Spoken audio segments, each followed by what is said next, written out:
সম্বন্ধিত আমি বাপ আই সকলৰ মাজত কিয় খোৱা কামোৰা হয়, এইটো কিন্তু আটাইতকৈ গুৰুত্বপূৰ্ণ বিষয়।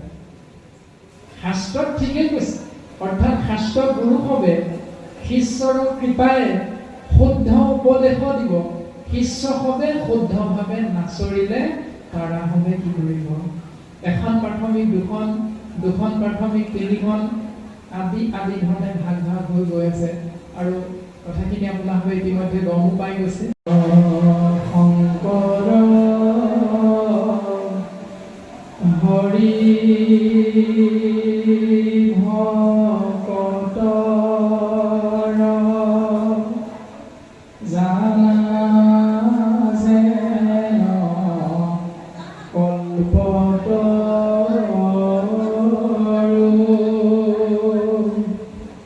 তাহান্ত বিনা নাই নাই নাই আমাৰ পৰম গুৰু ৰাম তাহান্ত বিনা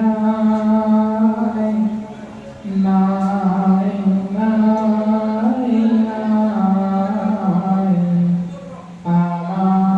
আমাৰ পৰম গুৰু।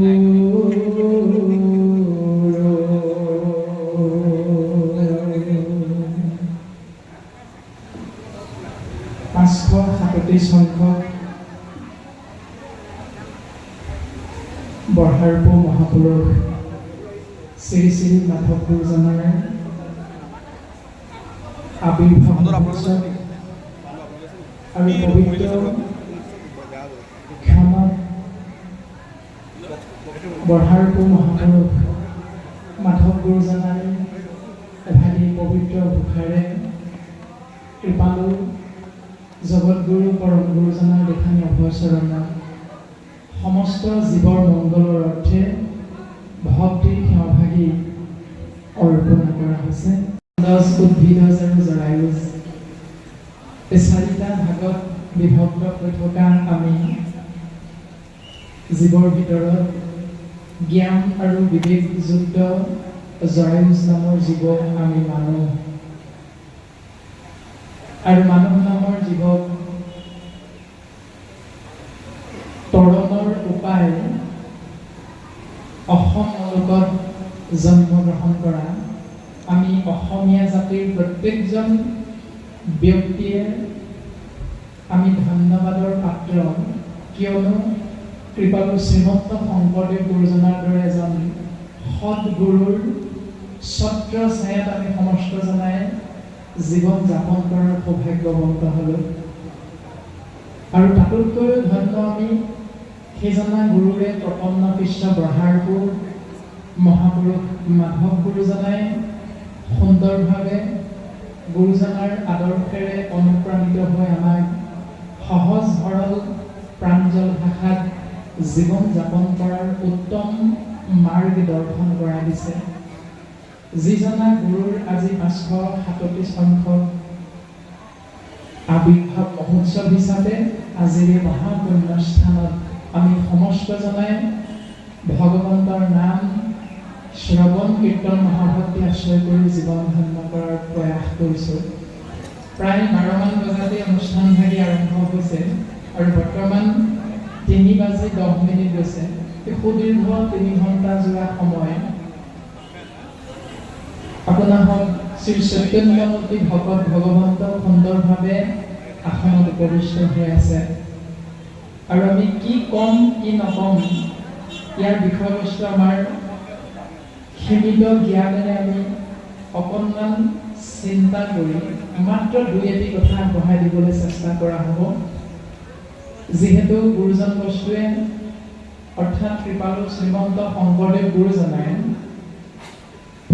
কৃষ্ণ দ্বৈপায়ন বেদব্যাসৰ দ্বাৰা প্ৰণয়ন কৰা মূল সংস্কৃত ভাগৱতক জাতি ধৰ্ম বৰ্ণ ভাষা নিৰ্বিশেষে শিক্ষিত অশিক্ষিত গাঁৱলীয়া নগৰীয়া, ধনী দুখীয়া, উচ্চ নিচ, আবাল বৃদ্ধ বনিতা সমস্ত জনৰ মংগল সাধন হোৱাকৈ অসমীয়াতে কল্পতৰু পুৰাণৰ সূৰ্য মহাভাগৱত আমাক দি থৈ গ'ল।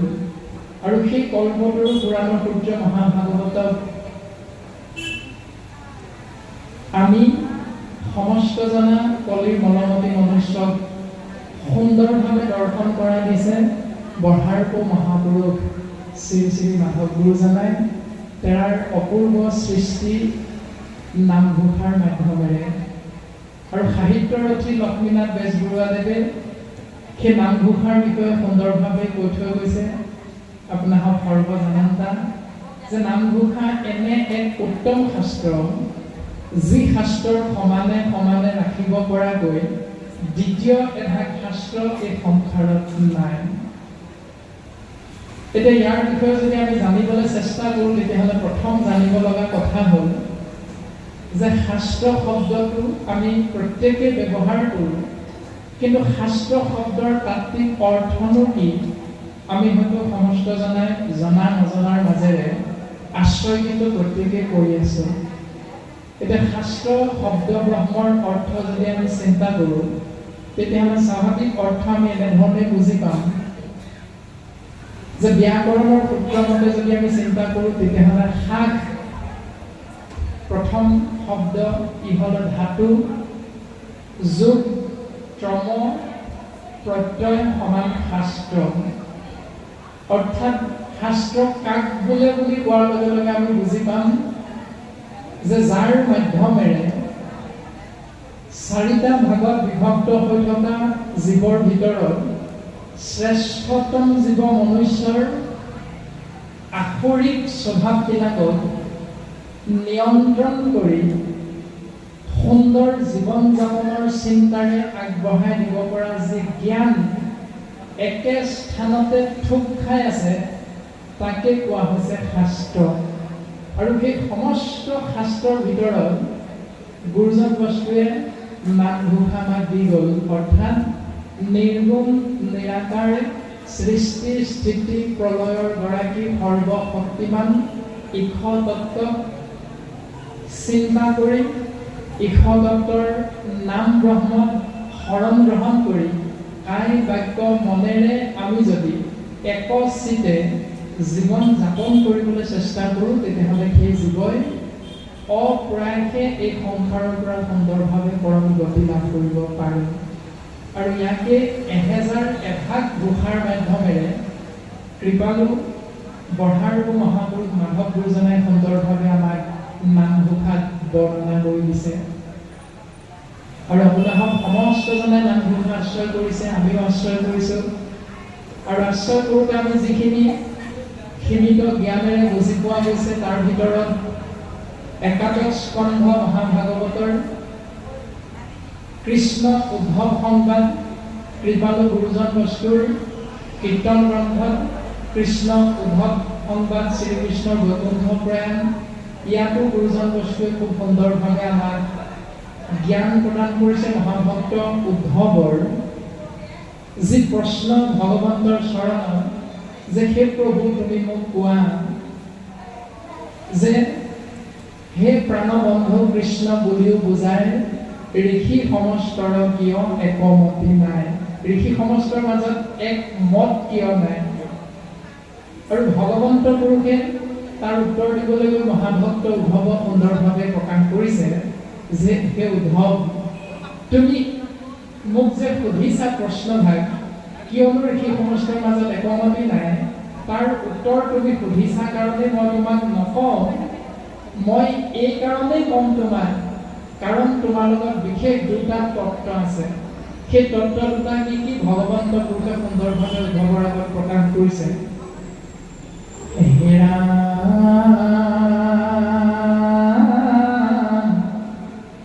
মাধৱে বুলন্ত সখী শুনি সিদ্ধান্ত, তুমি মোৰ মহামিত্ৰ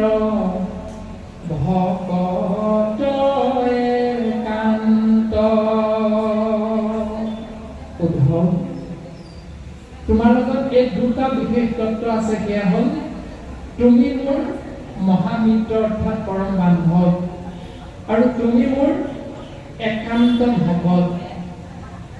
এতিয়া গুৰুজন বস্তুৱে আমি সমস্ত জনাকে মহাভক্ত উদ্ভৱক ভগৱন্ত পুৰুষে দিয়া সেই দুটা তত্ত্ব আশ্ৰয় কৰিলেহে জীৱনে পূৰ্ণতা লাভ কৰিব দৰ্শন প্ৰকাশ কৰিছে। অৰ্থাৎ আমি চিন্তা কৰিলে উত্তৰ পাম যে শ্ৰীমন্ত শংকৰদেৱ সংঘ এনে এক বৃহৎ অনুষ্ঠান, যি অনুষ্ঠানত গুৰুজনাৰ আদৰ্শ প্ৰত্যেকৰে হৃদয়ৰ মাজত অনুপ্ৰাণিত হৈ আছে যে এক দেৱ এক সেৱ একত বিনে নাই কেৱ।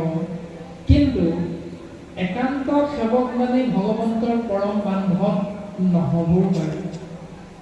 এইখিনিতে হয়তো অকণমান ক'ৰবাত নহয় ক'ৰবাত আমাৰ চিন্তাত হয়তো ভাৱনাত হয়তো গণ্ডগোল হোৱাৰ বাবে কীৰ্তন দশম ঘোষা ৰত্নাৱলীৰ মাধ্যমেৰে দুজনা গুৰুৱে আমাক যিমান তত্ত্ব দি জীৱন ধন্য কৰাৰ উপদেশ প্ৰদান কৰিছে, তাক হয়তো আমি পালন কৰাত খেলি মেলি হোৱাৰ বাবে মাজে মাজে একান্ত ভক্তিৰ পঢ়াশালী শ্ৰীমন্ত শংকৰদেৱ সংঘৰো বাপ আইসকলৰ মাজত হয়তো কেতিয়াবা চিন্তাৰ খেলি মেলি নোহোৱাকৈ নাথাকে। আপোনালোক সৰ্বজানতা আপোনালোকে জানে আমি কথাখিনি কিয় কোৱা হৈছে, এইখিনি কথাও আপোনালোকে নিশ্চয় বুজিব পাৰিছে। গতিকে শাস্ত্ৰই কোৱা যি দুটা দৰ্শন যে তুমি মোৰ মহামিত্ৰ, তুমি মোৰ মহামিত্ৰ আৰু তুমি মোৰ একান্ত ভকত।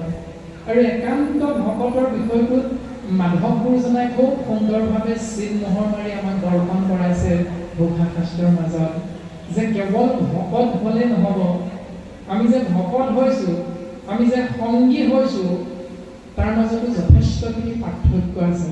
আৰু সেই পাৰ্থক্যখিনি আমি যেতিয়ালৈকে নামঘোষা শাস্ত্ৰক হৃদয়েৰে অনুধাৱন নকৰিম, তেতিয়ালৈকে হয়তো আমি পূৰ্ণাংগ ৰূপত এই সংসাৰত হয়তো বৰ্তি থাকিব নোৱাৰিম। আমি আজি ল'ৰা 4 বছৰমান হৈছে মাত্ৰ শ্ৰীমন্ত শংকৰদেৱ সংঘ অনুষ্ঠানত অন্তৰ্ভুক্ত হোৱা। গতিকে আজি ল'ৰা হৈ পৰহিৰ গীত গাবলৈ যোৱাটো যথেষ্ট অপৰাধ। তথাপিতো আমি সৰু এটা কথা প্ৰথম আগবঢ়াই দিম, আপোনালোকে আলোচনাৰ আওতালে আনিব বুলি আমি সভাক নিবেদন কৰা হৈছে। কথাটো হ'ল এনেধৰণৰ, কল্পতৰু পুৰাণাচাৰ্য মহাভাগৱত শ্ৰীমন্ত শংকৰদেৱ সংঘ ভক্তি পঢ়াশালী ভাগৰ দ্বাৰা সংস্কৰণ কৰা হৈছে।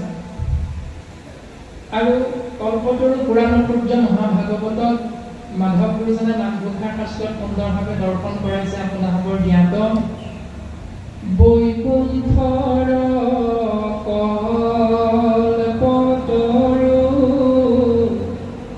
ভাগৱত শাস্ত্ৰ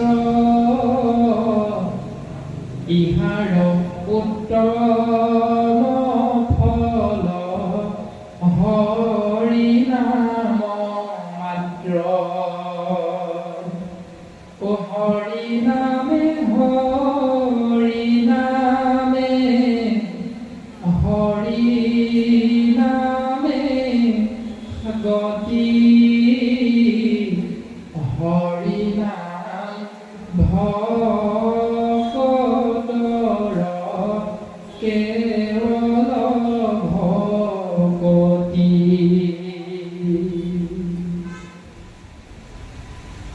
হৰিনাম হ'ল ভকতৰ কেৱল ভকতি। আৰু কল্পতৰু পুৰাণাচাৰ্যত আছে কেৱল ঈশ্বৰৰ নাম। আৰু ঈশ্বৰৰ নাম সন্নিবিষ্ট এই মহাভাগৱতত আমাক বিভিন্ন স্থানত অসমত আমি আপোনালোকৰ আশীষ ধন্য হোৱা অনুষ্ঠান কৰি থাকোঁতে বিভিন্নজনে সোধাৰ কাৰণেহে আমি আপোনালোকৰ মাজত কথাটো আগবঢ়াই দিয়া হৈছে। যিহেতু ভাগৱত ভাগ ভগৱন্তৰ নাম, আৰু সেই নামক যেতিয়া এজন পৰম ভকতে শিৰত তুলি আসনত অস্থায়ীভাৱে হ'লেও প্ৰতিষ্ঠা কৰে, আৰু ফুল বৰদান আদি গুৰুজনাৰ অনবদ্য অৱদানত আশ্ৰয় কৰি সেই ভাগৱতক প্ৰতিষ্ঠা কৰিবলৈ শিৰত লৈ যাওঁতে সেই ভাগৱত ভাগত কেইভাগিমান নাম লিখিত ৰূপত আছে। সেই নাম কেইভাগি আপোনালোকৰ জ্ঞাত যে যি চনত ভাগৱত ভাগ সংস্কৰণ কৰা হৈছে সেই চনত যিজন সম্পাদক আছিল, যিজন পদাধিকাৰ আছিল, তেওঁৰ সমস্ত নামবিলাক ভাগৱতৰ লিখিত ৰূপত আছে। গতিকে বহু ভকতে আমাক এই ক্ষেত্ৰত ফোনযোগে হ'লেও বা অনুষ্ঠানলৈ যাওঁতে আমাক অৱগত কৰে যে বা পদাধিকাৰ বা বাৰু প্ৰধান সম্পাদক বাপৰ নামটো থকাটো ভাগৱতত প্ৰয়োজন নে অপ্ৰয়োজন। যিভাগ ভাগৱত এজন ভকতে শিৰত তুলি ভক্তি ভাৱেৰে আসনত প্ৰতিষ্ঠা কৰে, সেই ভাগৱতত সম্পাদক আৰু পদাধিকাৰৰ নামটো থকাটো প্ৰয়োজন নে অপ্ৰয়োজন। আমি সেই ভক্তসকলৰ প্ৰশ্ন আপোনালোকৰ চৰণত মাত্ৰ অৰ্পণা কৰা হৈছে। আজি সুবিধাটো পোৱাৰ কাৰণে আমি অৱগত কৰি দিয়া হৈছে। আৰু দ্বিতীয়টো কথা হ'ল, যিহেতু গুৰুঘৰীয়া গোৱাপাল ভাগত আমাৰ দীপক ব্ৰহ্মবাবে কৈ গৈছে ইতিমধ্যে যে 1000 ঘোষাত 1000টা সাধু কথা আছে। আৰু সেই সাধু কথাৰ এটি সাধু কথাত কৃপালু গুৰুজন বস্তুৱে 1 টকা 4 অনা গুৰুঘৰীয়া গোৱাপালত অৰিহণাৰ ব্যৱস্থাটো এটা কাহিনীৰ মাধ্যমেৰে কৰি থৈ গৈছে। এইটো আপোনালোকৰ জ্ঞাত। আমি এইকাৰণেহে কথাটো টানি অনা হৈছে, যিহেতু তামোল পাণ আৰু আগলি কলপাত ফুলাও যিহেতু জলেৰে সুন্দৰকৈ প্ৰক্ষালন কৰি গুৰুঘৰীয়া গোৱাপাল বুলি আগবঢ়াই দিয়া হয় স্থায়ী আসনৰ সন্মুখত, কিন্তু মহাত্মা গান্ধী মাৰ্কা থকা 10 টকীয়া বা 50 টকীয়া পইচাটো ধুই দিব পৰা নাযায়। সেইকাৰণে সেই ধুই দিব পৰা নোৱাৰা সেই পইচাটো গুৰুঘৰীয়া গোৱাপাল ভাগত দিয়াটো প্ৰয়োজন নে অপ্ৰয়োজন। আপোনালোক যিহেতু জ্ঞানজ্যেষ্ঠ বয়োজ্যেষ্ঠ, আৰু আমি সোধা হৈছিল যে সেই পইচাটো কিয় দিয়া হয় বাৰু, তেতিয়া তেওঁ সমস্তই কৈছে যে পইচাটো প্ৰাথমিকৰ বা পাইসকলৰ উন্নয়নৰ বাবেহে পইচাটো জমা কৰি ৰখা হয়। তেতিয়াহ'লে যদি এইটো শুদ্ধ যে প্ৰাথমিক বা আঞ্চলিকৰ উন্নয়নৰ বাবেহে 51 টকা 21 টকা বা 100 টকা, আমি এটা ধৰি লোৱা কথা কোৱা হৈছে যে 51 টকা 21 টকা বা 100 টকা, তেতিয়াহ'লে সেই টকাটো যিহেতু ধুই দিব পৰা নাযায়, তেতিয়াহ'লে সেই টকাটো আমাৰ ৰিচিপ্ট বহীখনত যদি সম্পাদকে, প্ৰাথমিকৰ সম্পাদক বা আঞ্চলিকৰ সম্পাদকে যদি ৰিচিপ্ট কাটি দি দিয়ে আৰু গুৰুজনে দিয়া সেই 1 টকা 4 অনা যিটো ধুব পৰা ব্যৱস্থা, সেইটোকে যদি গুৰুঘৰীয়া আসন ভাগত মানে গোৱাপাল ভাগত আগবঢ়াই দিয়া হয় বোলে তেতিয়া কেনে হয় বা এনেধৰণে দুই এজনৰ লগত অকণমান আলোচনা কৰা হৈছিল। গতিকে আপোনালোক জ্ঞানজ্যেষ্ঠ বয়োজ্যেষ্ঠ, গতিকে আমি কথাটোৰ সদ এটা উত্তৰৰ বাবে আপোনালোকৰ চৰণত আমি অৰ্পণা কৰা হৈছে। আৰু মাধৱ গুৰুজনে আমাক সুন্দৰভাৱে দৰ্শন দিছে, যিটো ভগৱন্ত পুৰুষে মহাভক্ত উদ্ধৱৰ আগত প্ৰকাশ কৰিছিল। ৰাম জ্ঞান কৰ্ম ভকতি কহিলো কৰি ভেদ ভকতি পৰ পন্থ দিলো পৰিছেদ। তিনিটা মাৰ্গ শাস্ত্ৰসন্মত, জ্ঞান কৰ্ম আৰু ভকতি। আৰু এই তিনিটাৰ ভিতৰত ভগৱন্ত পুৰুষে উদ্ধৱক কৈছে ভক্তি মাৰ্গেই হ'ল শ্ৰেষ্ঠ। আৰু তাকে মাধৱ গুৰুজনাই এজোপা ঘোষাৰ মাধ্যমেৰে আমাক দৰ্শন দিছে। ভগৱন্ত ভক্তিযুক্ত পুৰুষৰ আত্মবোধ মাধৱৰ প্ৰসাদে মিলয়, কৃষ্ণৰ কৃপাত যেদে গুচয় সংসাৰ ভয়, এহি মানে গীতাৰ নিৰ্ণয়। গীতা শাস্ত্ৰৰো সমস্ত নিৰ্ণয় একেজোটা ঘোষাৰ মাধ্যমেৰে মাধৱ গুৰুজনাই আমাক দিলে। অৰ্থাৎ ভক্তিৰ পথটোৱে হ'ল শ্ৰেষ্ঠ পথ। এতিয়া ভক্তি মানে কি? সমস্তজনে জ্ঞাত যে ভজ ধাতু যোগ ইক্তিন প্ৰত্যয় সমান ভক্তি। ভজ ধাতু মানে ভাবি থকা, ইক্তিন প্ৰত্যয় মানে আনন্দ। যাৰ কথা নিৰবিচ্ছিন্নভাৱে ভাবি থাকিলে আমি জ্ঞানজ্যেষ্ঠ বয়োজ্যেষ্ঠ বা জ্ঞান আৰু বিবেকযুক্ত মনুষ্যই এই সংসাৰত আনন্দৰ উপৰি আনন্দ, মহা আনন্দ, আত্যান্তিক সুখৰ গৰাকী হ'ব পাৰিম। তাৰ নামেই হ'ল ভক্তি। আৰু সেই ভক্তি পথ কৃপালু গুৰুজন বস্তুৱে ভাগৱতৰ প্ৰথম স্তম্ভত সুন্দৰভাৱে দিছে যে শ্ৰৱণ কীৰ্তন 9বিধ ভক্তিৰ ভিতৰত শ্ৰৱণ, কীৰ্তন, স্মৰণ, অৰ্চন, বন্দন, পদসেৱন, দাস্য, সকীৰ্ত, আত্মনিবেদন।